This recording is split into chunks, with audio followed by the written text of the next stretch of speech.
Okay guys, welcome to my YouTube channel mathematics by Harsh. अब आप सोच रहे हो ये क्या है। तो ठीक है, पढ़ो और समझो। मैं बाद में समझाऊंगा।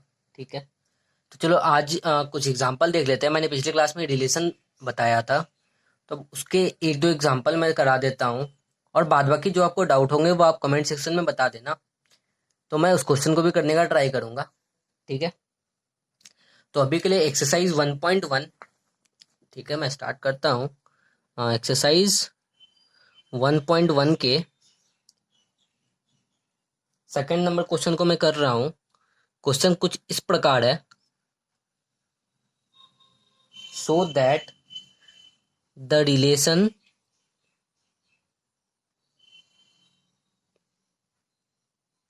इन the set relation R in the set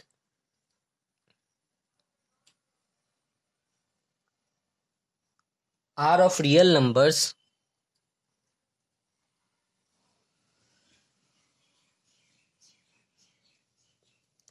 defined as R is equal to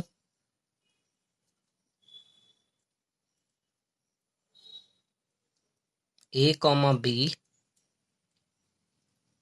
such that a is less than equal to b square is neither reflexive nor symmetric nor transitive। तो भैया ये आपके एनसीईआरटी बुक का question है, जो कि कह रहा है कि एक रिलेशन आर है जो किस सेट में है, रियल नंबर आर के सेट में है। ठीक है, ये आर आपका रियल नंबर के लिए डिनोट किया जाता है और ये आर आपका रिलेशन है। तो रिलेशन कुछ ऐसा है, देखिएगा, रिलेशन कुछ ऐसा है कि ए और बी आपके दो एलिमेंट हैं। ए हमेशा बी से या बी स्क्वायर से या तो छोटा होगा या तो उसके बराबर होगा। उससे बड़ा नहीं हो सकता। अगर उससे बड़ा होगा तो ये सेटिस्फाई नहीं करेगा। ठीक है, और आपको क्या प्रूफ करना है कि ये ना तो रिफ्लेक्सिव है, ना ही सिमेट्रिक है और ना ही ट्रांजिटिव है। ठीक है, तो करते हैं प्रूफ। तो इसके सॉल्यूशन पे आ जाते हैं। पहले क्या देखते हैं, फॉर रिफ्लेक्सिव। पहले रिफ्लेक्सिव वाले पार्ट को थोड़ा छानबीन कर लेते हैं। तो रिफ्लेक्सिव के लिए क्या रूल होता है, मैंने आपको बताया था पिछले क्लास में। ए इज रिलेटेड टू ए, यानी कोई भी एक एलिमेंट अपने आप से रिलेटेड हो। ठीक है, अब आप बोलोगे भैया रियल नंबर, ठीक है, 1 2 3 4 5 6, ठीक है, तो A is related to A, एक कंडीशन आएगा यहां पर, A is always less than equal to A square. ठीक है, क्यों? क्योंकि यहां पर आपका कंडीशन दिया हुआ था A is less than equal to B square. यहां पर आपका ए ही ए से रिलेटेड, यानी A is less than equal to A square. यहां पर ए भी ए है आपका और बी भी ए है। ठीक है, अब क्या करोगे आप, एग्जांपल लोगे, बोलोगे 1 है, ये 1 स्क्वायर यानी 1 से छोटा है या बराबर है। हाँ, ये सही हो रहा है भाई। ठीक है, अब आप बोलोगे यार भैया 2 लेंगे तो भी वो आपको 4 से छोटा हो जाएगा। ठीक है, अब -1 लेते हैं तो भी वो 1 से छोटा, 0 लेते हैं तो भी वो 0 के बराबर। बोलोगे भैया यार लग तो रहा है रिफ्लेक्सिव है, लेकिन यार नहीं है। क्यों नहीं है? क्वेश्चन में दिया प्रूफ करने के लिए कि नहीं है। तो मैं आपसे बोलूंगा कि ये जो आपने डाला है ये सारा इंटीजर्स है। ये सारे के सारे आपके इंटीजर्स है। कैसे इंटीजर्स है? ये पॉजिटिव इंटीजर्स है और ये नेगेटिव इंटीजर। लेकिन बात क्या बोला गया कि ये रियल नंबर है। आपका 1/2 भी तो रियल नंबर है, 1/4 भी तो रियल नंबर है। इसको डाल के देखो ना। तो मैं क्या करता हूं, मैं 1/2 लेता हूं, तो 1/2 is less than equal to 1/2 whole square. इस इक्वेशन में मैंने डाल दिया, ये क्या हो गया, 1/2 is less than equal to 1/4।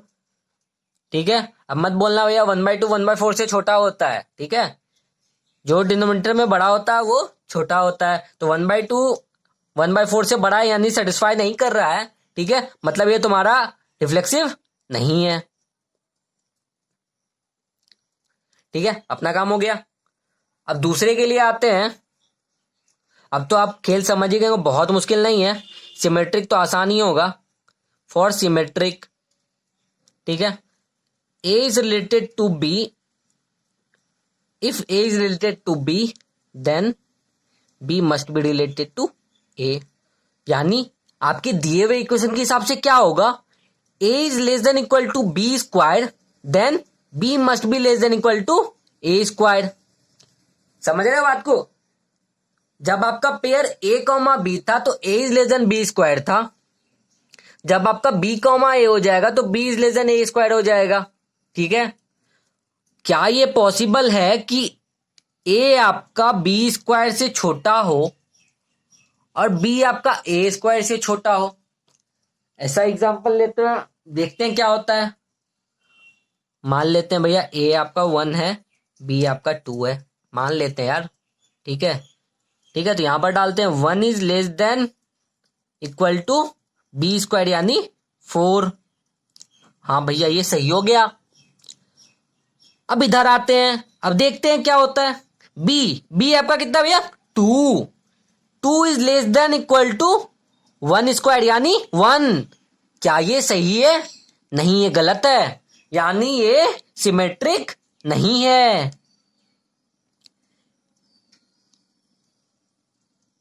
ठीक है, अब सीधे सीधे ट्रांजिटिव पे आ जाते हैं।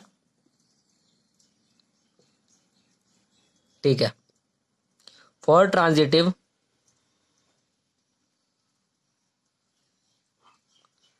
अब क्या होगा, A is related to B is related to C and then A must be related to C.